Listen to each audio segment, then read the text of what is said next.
사람이 있는데 문이 없는 곳이 있습니다. 그곳을 무덤이라고 합니다. 무덤에는 두 가지 특징이 있습니다. 하나는 문이 없다는 것이고, 문이 없는 곳에 사람이 있다는 겁니다. 이걸 어떻게 이해할 수 있을까? 이 질문을 하면서 우리 인생에 문이 닫히면 죽은 사람이 되고, 문이 열릴 때 생명의 사람이 된다. 하나님이 나에게 주시는 마음입니다. 닫힌 곳에 있다면 나는 죽은 사람일 수 있고, 열린 곳에 있을 때 나는 생명을 누리는 사람이 됩니다. 인생은 열려야 생명이 살아나고, 열린 만큼 보이고 성장합니다. 제가 강원도에서 군 생활을 할 때 경험인데요. 전방에는 산삼이나 더덕이 제법 발견되었습니다. 때로는 무만한 더덕을 캐고 그것을 먹고 그 약발로 기절한 사례도 제가 몇 번 듣기는 했습니다. 큰 더덕은, 물찬 더덕은 산삼과 같다. 그 이야기를 들으면서 자꾸 호기심이 생기는 겁니다. 더덕은 어떻게 생겼지? 나도 더덕을 한번 캐보면 좋겠다, 이런 마음이 들었습니다. 제가 근무했던 곳은 보통 전방 GOP에서 한 30여 분 정도 후방에 있는 강원도인데요.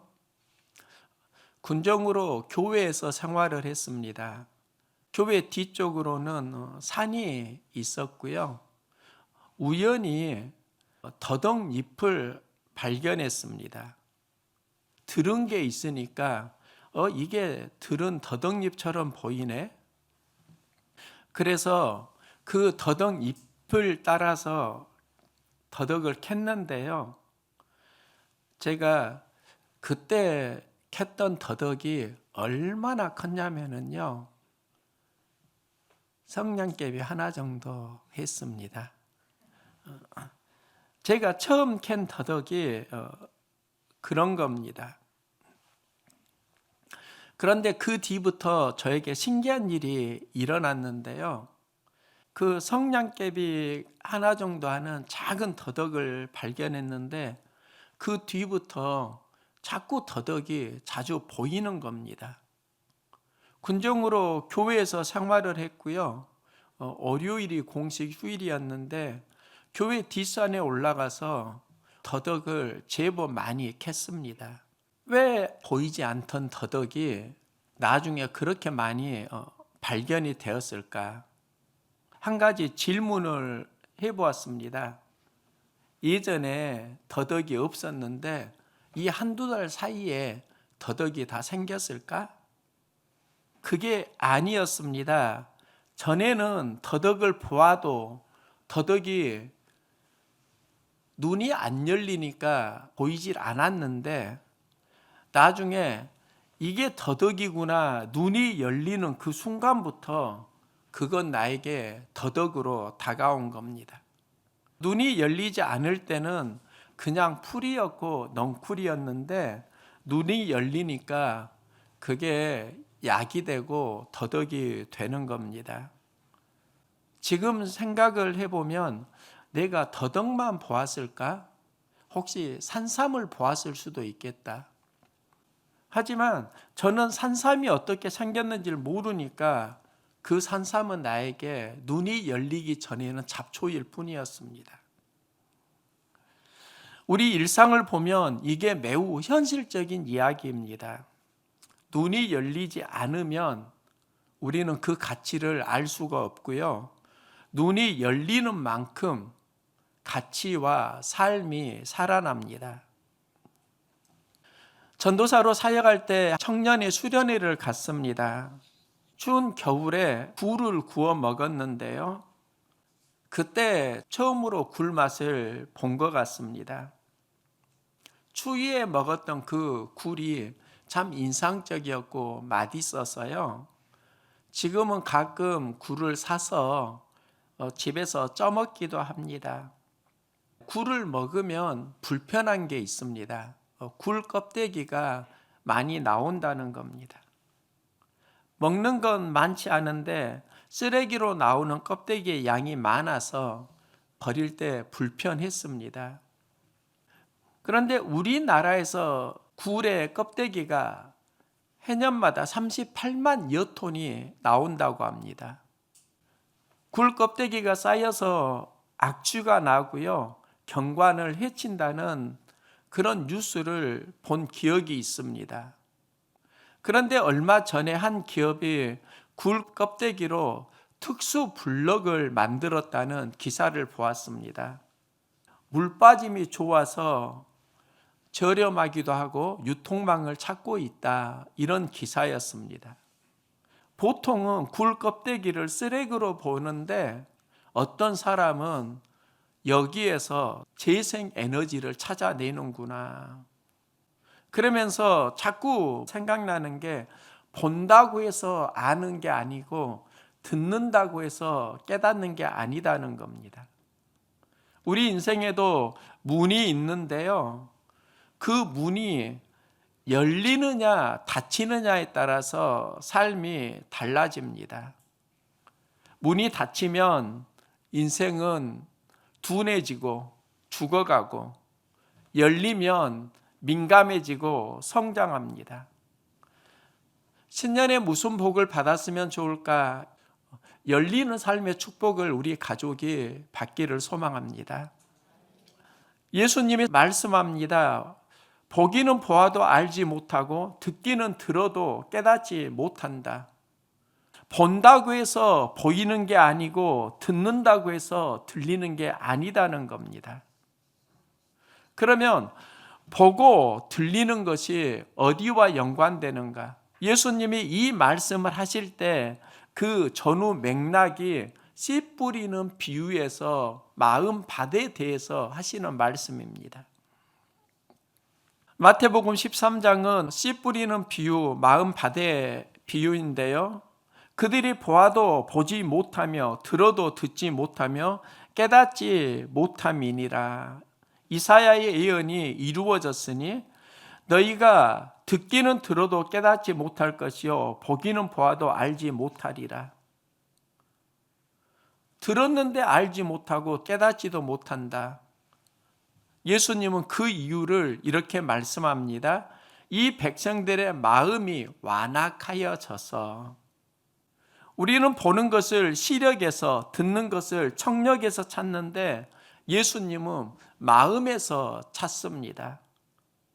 마음이 완악해지면 보이지 않고 듣지 못하고 막힌다는 겁니다. 시편 기자는 말씀합니다. 아무리 영화를 누리며 살아도 깨닫지 못하는 사람은 짐승처럼 죽으리라. 깨닫지 못하는 사람의 특징은 무엇인가? 보아도 보이지 않고 들어도 들리지 않는 인생입니다. 그 사람은 짐승처럼 죽으리라. 신년에 보이는 비전의 은혜가 열리기를 소망합니다. 예수님은 에바다 말씀하시는데 이 에바다가 열리라는 의미를 가진 아람어입니다. 예수님은 귀먹고 말 더듬는 사람을 만나서 그에게 에바다 선포하시고 여기에서 열리고 말하는 삶이 회복됩니다. 이사야 선지자는 이스라엘 백성에게 귀를 기울이고 내게 나아와 들으라, 그리하면 영원히 살리라 말씀합니다. 영원히 사는 방법이 귀를 기울이고 하나님 앞에서 말씀을 듣는 겁니다. 사사시대 이스라엘은 영적 암흑기였는데요, 이 영적 암흑기의 특징이 말씀이 희귀했다입니다. 말씀이 없었다가 아니라 말씀이 있는데 말씀이 들려지지 않았다는 겁니다. 말씀이 들려지지 않을 때 나타나는 특징이 자기 소견에 옳은 대로 살아가는 겁니다. 이 영적 암흑기에 한나가 하나님께 기도하고요, 사무엘을 낳는데 이 사무엘을 통해서 이스라엘의 영적 부흥이 일어납니다. 그러면 사무엘에게 특징이 무엇인가? 그 당시에 말씀이 희귀하고 말씀이 들려오지 않는데 어린 사무엘에게 하나님의 말씀이 반복적으로 들려오는 겁니다. 즉 말씀이 들려올 때 삶은 회복되고 인생은 길을 만들어 갑니다. 솔로몬이 하나님께 1000번제를 드리고 기도하는데요, 여기서 우리는 솔로몬이 하나님에게 지혜를 기도응답으로 받았다 이렇게 생각을 하는데, 솔로몬의 기도를 보면 그 현장에 분위기가 약간 다릅니다. 솔로몬이 하나님께 기도하는데요, 1000번제를 드리고 듣는 마음을 종에게 주사 주의 백성을 판단하여 선악을 분별하게 하옵소서. 솔로몬이 이것을 구하매 그 말씀이 주의 마음에 든지라. 그러면 솔로몬이 구했던 게 무엇인가? 듣는 마음을 구했다는 겁니다. 그리고 이 듣는 마음을 통해서 선악을 분별하고 판단하는 지혜를 얻습니다. 우리는 하나님이 솔로몬에게 지혜를 주셨다고 지혜 관점으로 생각하는데 사실 그 지혜의 통로가 듣는 마음입니다. 마음이 열릴 때 지혜가 생긴다는 겁니다. 아버지가 두 아들에게 포도원에 가서 일하라고 하는데요, 큰아들은 포도원에 가서 일하겠다고 하고 둘째 아들은 가지 않겠다고 합니다. 아버지 말씀을 듣고 한 명은 yes, 한 명은 no 하는데 첫째 아들은 포도원에 간다고 하고 그는 가지 않습니다. 둘째 아들은 포도원에 가기 싫다고 하면서 나중에 포도원에 가서 일을 합니다. 그러면 여기에서 두 가지 들음이 있습니다. 하나는 귀로 듣는 겁니다. 아버지 말씀을 귀로 듣습니다. 그리고 가서 일하지요. 그건 마음으로 듣는 겁니다. 그런데 그 마음이 나중에 변합니다. 아버지 마음을 듣는 것이 쉽지 않다는 겁니다. 이게 첫째 아들의 이야기라면 둘째 아들은 귀로 듣고 처음에는 마음으로 듣질 못하니까 가지 않겠습니다. 그런데 생각을 해보니까 아버지 마음을 들어야 되겠거든요. 그래서 나중에 처음에는 실소이다 하였다가 그 후에 뉘우치고 포도원에 일하러 갑니다. 그러면 이 뉘우치고가 무엇을 말하는가? 이건 청력의 들음이 아니라 마음의 들음을 이야기합니다. 우리는 귀로만 듣는 것이 아니라 마음으로 듣고 살아간다는 겁니다. 마음으로 듣고 살아간다, 이걸 무엇이라고 하는가? 이게 신앙생활입니다. 신앙은 마음으로 하나님 말씀을 듣고 살아가는 겁니다. 듣는 마음이 믿음을 말합니다. 마음이 회복되려면 말씀을 듣는 귀가 열려야 합니다. 예수님 앞에 사람들이 귀 먹고 말 더듬는 자를 데리고 안수하여 주시기를 간구할 때 예수님이 에바다 하시고요, 열리라, 이 의미인데 귀가 열리고 혀가 맺힌 것이 곧 풀려 말이 분명하여집니다. 그러면 귀가 열렸다, 그 다음에 나타나는 이적이 언어 회복입니다. 우리가 삶이 회복되려고 하면 먼저는 듣는 마음이 회복되고 듣는 마음 속에서 그 다음에 무엇이 건강해진다? 언어가 건강해집니다. 오늘 본문을 보면 벙어리가 말을 한다가 아니라 맺힌 혀가 풀려 말이 분명해졌더라.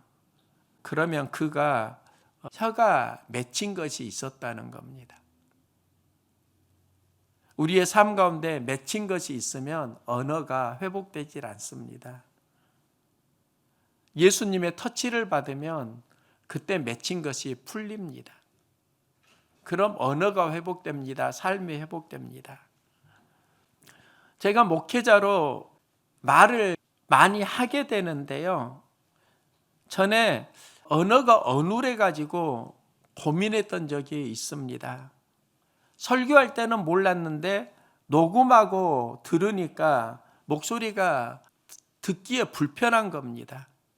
그러다가 스피치 학원에 다녔던 적이 있고요. 스피치 학원은 가격이 있으니까 문화 강좌로 제법 많이 들었습니다.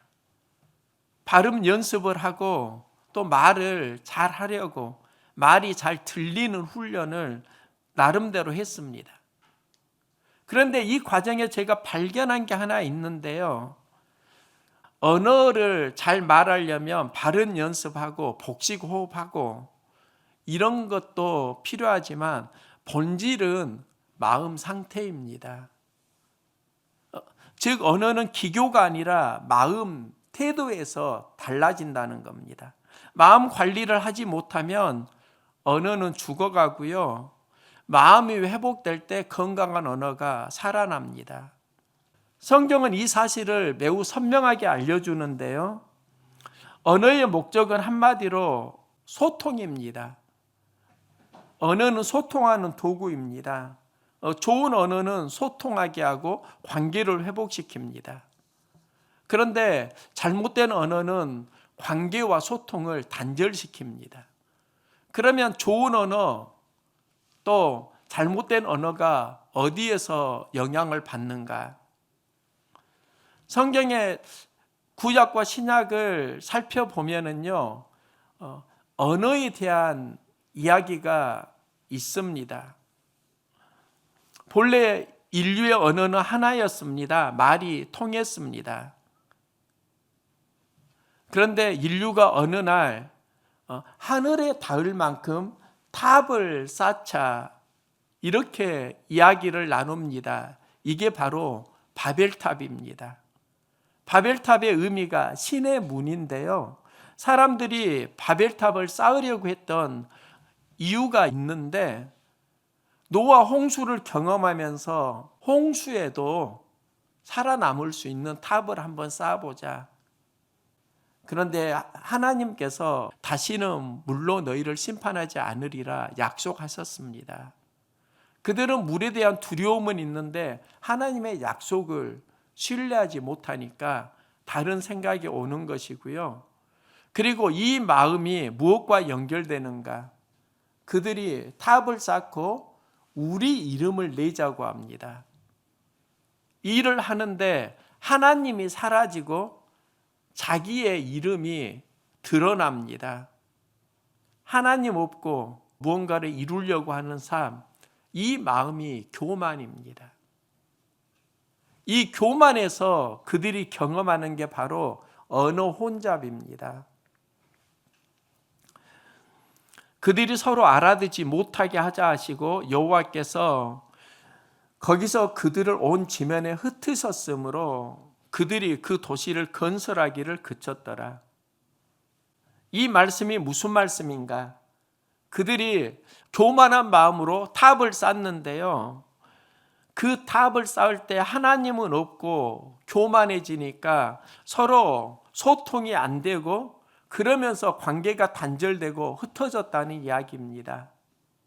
그 흩어짐의 배경에는 하나님 없는 교만이 있었고 그 교만한 마음이 언어를 단절시키고 관계를 무너뜨렸다는 겁니다. 또 하나의 언어가 나오는데 예수님은 승천하시기 전에 예루살렘을 떠나지 말고 약속하신 것을 기다리라 말씀합니다. 제자들이 예루살렘에 있는 마가 다락방에 모여서 기도하는데요. 기도하면서 무엇을 경험하는가? 성령을 경험합니다. 성령을 경험하면서 제일 먼저 나타나는 특징이 성령이 말하게 하심을 따라 다른 언어들로 말하기를 시작하니라.